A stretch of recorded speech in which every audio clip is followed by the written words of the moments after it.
Hello दोस्तों, कैसे हो? आपका स्वागत है त्रिपान स्टडी सेंटर में। आज जो आपके समक्ष प्रस्तुत करने जा रहा हूं वो काफ़ी महत्वपूर्ण है। जो बच्चे कंपटीशन की तैयारी कर रहे हैं उनके लिए काफ़ी महत्वपूर्ण रहेगा। इसमें एमसीक्यू के अंतर्गत आपके समक्ष क्वेश्चन रहेगा जो हर एक एग्ज़ाम के लिए महत्वपूर्ण रहेगा। चाहे आप एसएससी के एग्ज़ाम दे रहे हो, चाहे यूपीएससी के एग्ज़ाम दे रहे हो, तो काफ़ी महत्व रखेगा। चलिए देखते हैं हमारा आज जो है एमसीक्यू क्या कहता है। यहाँ पर जो हम कर रहे हैं काफ़ी महत्वपूर्ण चैप्टर है, वन और वन्य जीवन संसाधन, जो आपके एग्ज़ाम व्यू से काफ़ी महत्वपूर्ण है। और देखा जाए तो यहाँ जो क्वेश्चन आया है वन और वन्य जीवन संसाधन के अंतर्गत, और क्वेश्चन है कि भारतीय वन जीवन संरक्षण अधिनियम लागू किया गया था, कब किया गया था। क्वेश्चन क्लियर है कि भारतीय वन जीव संरक्षण अधिनियम लागू किया गया था।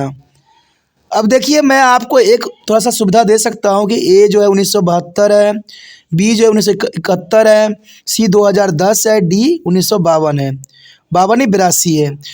तो देखा जाए तो यहाँ पर सी और डी जो है एलिमिनेट है, क्योंकि हमने एलिमिनेशन मेथड यूज़ किया है। तो सी तो हो ही नहीं सकता, डी तो हो ही नहीं सकता। आपका द्वंद्व है ए और बी में। चलिए, आज जो है ऑप्शन में सिर्फ दो ही ऑप्शन है, उसको जो है आपको आंसर देना है। तो आप दीजिए, सोचिए, पहले विचार कीजिए कि ए या बी दोनों में से कौन हो सकता है। भारतीय वन संरक्षण अधिनियम कब लागू की गई थी? तो आपने आंसर सोच लिया होगा, क्या आंसर है तो आपको पता होगा। लेकिन देखिए, यहाँ पर ए और बी दो हमारे समक्ष है और दोनों में ही द्वंद्व है, क्योंकि दोनों काफ़ी नज़दीक है, साल भर का अंतर है। क्या वो 71 में हुआ या 72 में?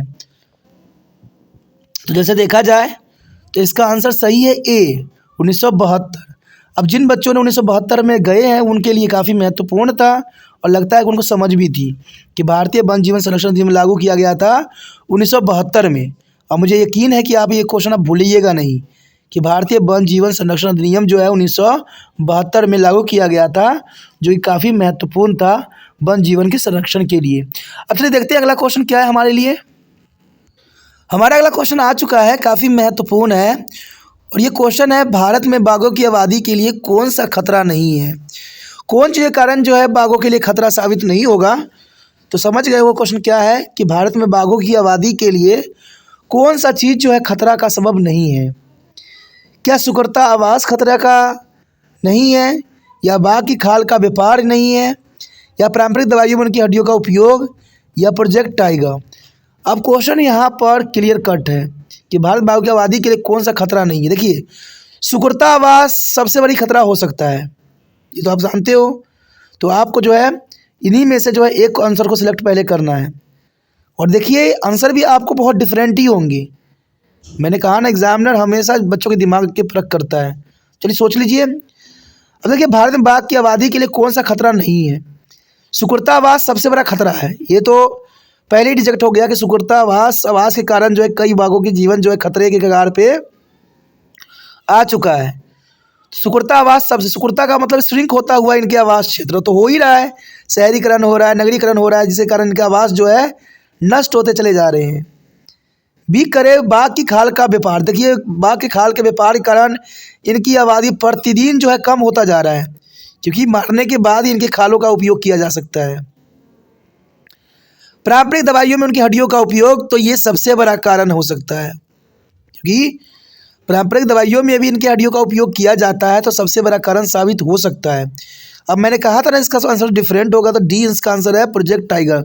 ये टाइगर के संरक्षण के लिए बनाई गई थी, ना कि उनको ख़त्म करने के लिए। तो देखा जाए तो आपका जो इसका आंसर है डी है, प्रोजेक्ट टाइगर। तो प्रोजेक्ट टाइगर के साथ आप जा सकते हो, जो कि काफ़ी सही और करेक्ट आंसर है यहाँ पर। चलिए देखते हैं अगला क्वेश्चन क्या है। अगला क्वेश्चन जो है हमारे समक्ष आ चुका है, जो काफ़ी महत्वपूर्ण है, और ये क्वेश्चन साफ है कि आरक्षित और संरक्षित वनों को भी कहा जाता है। क्या कहा जाता है? क्वेश्चन समझ में आ गया होगा कि आरक्षित और संरक्षित वनों को हम क्या कहते हैं, क्या कहा जाता है, किसको? आरक्षित और संरक्षित वनों को हम क्या कहते हैं? तो ऑप्शन ए है अवर्गीकृत वन, बी है स्थानीय वन संपदा, सी है खुला जंगल, और डी है मैंग्रोव वन। तो ये काफ़ी महत्वपूर्ण है, पहले आप अपना आंसर को जो है सेलेक्ट कीजिए, तब काफ़ी अच्छा रहेगा इससे आपकी नॉलेज का पता लग जाएगा। तो आपने यहाँ पर अपना आंसर जो है पता कर लिए होंगे। अच्छी बात है, आंसर का पता कर लेना चाहिए। देखिए, आरक्षित और संरक्षित वनों को भी हम क्या कह सकते हैं? देखिए, मैंग्रोव वन तो नहीं कह सकते हैं, ये तो डायरेक्टली ही रिजेक्टेड है। खुला जंगल भी नहीं कह सकते, क्योंकि खुला का मतलब होता है कि आरक्षित की तो बात ही नहीं रही। फिर खुला का मतलब कोई भी आ जा सकता है, तो सी तो ऑटोमेटिक जो है रिजेक्ट हो गया है। वर्गीकृत वन भी नहीं कह सकते, कि वर्गीकृत जो होता है उसको अलग अलग भागों में डिवाइड कर देते हैं, और वर्गीकृत उल्टा होता है, यानी इसको भागों को न बांटना।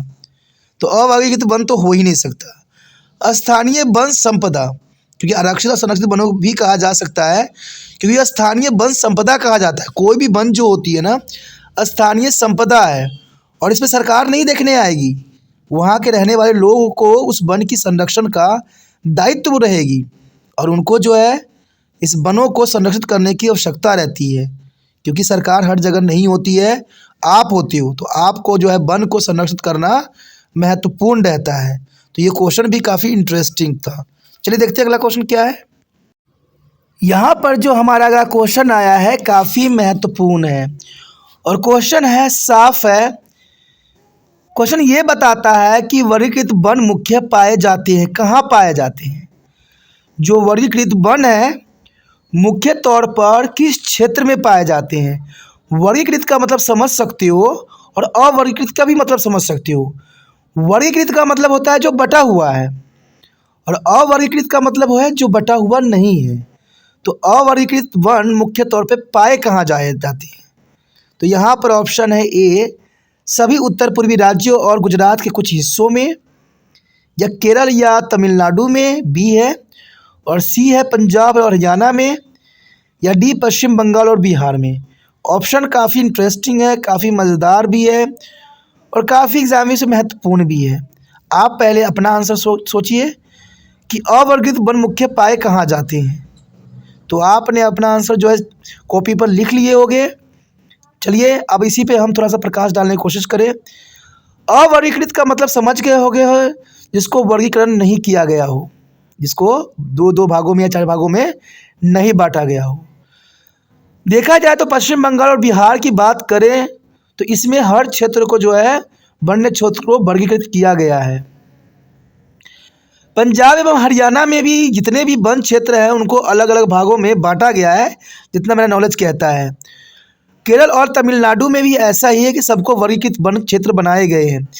लेकिन देखा जाए तो सभी उत्तर पूर्वी राज्य, जैसे देखा जाए गुजरात के कुछ हिस्सों में, गुजरात के कुछ हिस्सों और उत्तर पूर्वी राज्यों में जो है ऐसा देखा गया है कि अवर्गीकृत जो है वन क्षेत्र पाए जाते हैं। तो इसका आंसर आपको समझ में आ गया होगा कि इसका आंसर ये है कि सभी उत्तर पूर्वी राज्यों और गुजरात के मुख्य हिस्सों में अवर्गीकृत वन पाए जाते हैं। तो ये काफ़ी महत्वपूर्ण यहाँ पर क्वेश्चन बनता है एग्जाम व्यू से। अगला क्वेश्चन जो अंतिम है, चलिए देखते हैं क्या क्वेश्चन है। यहाँ पर काफ़ी महत्वपूर्ण क्वेश्चन आ गया है कि क्वेश्चन है पवित्र उपवन किसे कहते हैं? पवित्र उपवन किसे कहते हैं? ए, बड़े जंगलों के हिस्सों जो स्थानीय लोगों के अछूते रह गए हों, या पशुओं के चराने का स्थान, या पेड़ों की व्यावसायिक कटाई के लिए निर्धारित वन, या वनों का उपयोग औषधि गुणों वाले पेड़ लगाने के लिए किया जाता है। देखिए क्वेश्चन और आंसर भी काफ़ी दिलचस्प है। अगर आप दिमाग लगाइएगा तो आपका आंसर जो है क्लियरिटी कट हो जाएगा। थोड़ा सा सोचिए, विचार कीजिए, थोड़ा सा देखिए कौन सा आंसर सही है, और अपने कॉपी पे नोट कीजिए कि कौन सा आंसर सही आपका जाएगा। तो आपने नोट कर लिया होगा। देखिए पवित्र उपवन क्या होता है? पवित्र उपवन का मतलब होता है जहाँ पर इंसानी गतिविधियाँ न हो, जिसको इंसानों ने अपवित्र न किया हो, जिसको छुआ न हो। अब छूने से तो आंसर भी डायरेक्ट आ जाता है इससे। अपवित्र का मतलब जिसको आपकी उसकी पवित्रता आपने भंग ना किया हो, यानी वो जैसे प्राकृतिक में है वैसा ही आज भी बना हुआ है। तो देखिए क्वेश्चन को जब आप घुमाइएगा फिराइएगा, जब सोचिएगा ना, तो ऑटोमेटिक आंसर जो है दिमाग में आ जाता है। तो आंसर तो आपको क्लियरिटी के साथ समझ में आ ही गया होगा आंसर क्या है। चलिए फिर भी देखें तो डी जो है वनों का उपयोग औषधि गुणों वाले पेड़ लगाने के लिए किया जाता है। देखिए जहाँ पर अगर आप वनों का उपयोग कर रहे हो, औषधि लगा रहे हो, तो वो पवित्र वन तो हुआ ही नहीं। मैंने बताया ना कि पवित्र वन का मतलब होता है कि जहाँ पर जो इंसानों की गतिविधियाँ न हो, जहाँ इंसान ना पहुँच पाया हो अभी तक। पेड़ों के व्यवसाय कटाई के लिए निर्धारित वन, देखिए ये भी बात जो है गलत हो जाती है यहाँ पर, अगर जो मेरी बात सही है तो। पशुओं के चराने का स्थान, तो ये भी जो है पवित्र कहाँ रहने दिया, पशुओं को अगर चरा रहे हो तो ये वन तो पवित्र रहा ही नहीं। तो देखा जाए तो ये आंसर बिल्कुल सही है कि बड़े जंगलों के हिस्सों जो स्थानीय लोगों से अछूते रह गए हैं, यानी जंगलों को वो हिस्सा जहाँ पर जो है स्थानीय लोगों ने अब तक वहाँ पर नहीं पहुँचे हैं, जो अभी भी अछूता है। देखिए पवित्र का मतलब होता है जो किसी ने उसको छुआ तक भी ना हो, उसे पवित्र कहते हैं। इसे हम इसको कुमारी वन भी कह सकते हैं। कुमारी का मतलब होता है जिसको किसी ने छुआ ना हो, तो ये कुमारी वन भी कहा जा सकता है। क्वेश्चन अगर बदल जाता है तो कन्फ्यूज नहीं होना है आपने।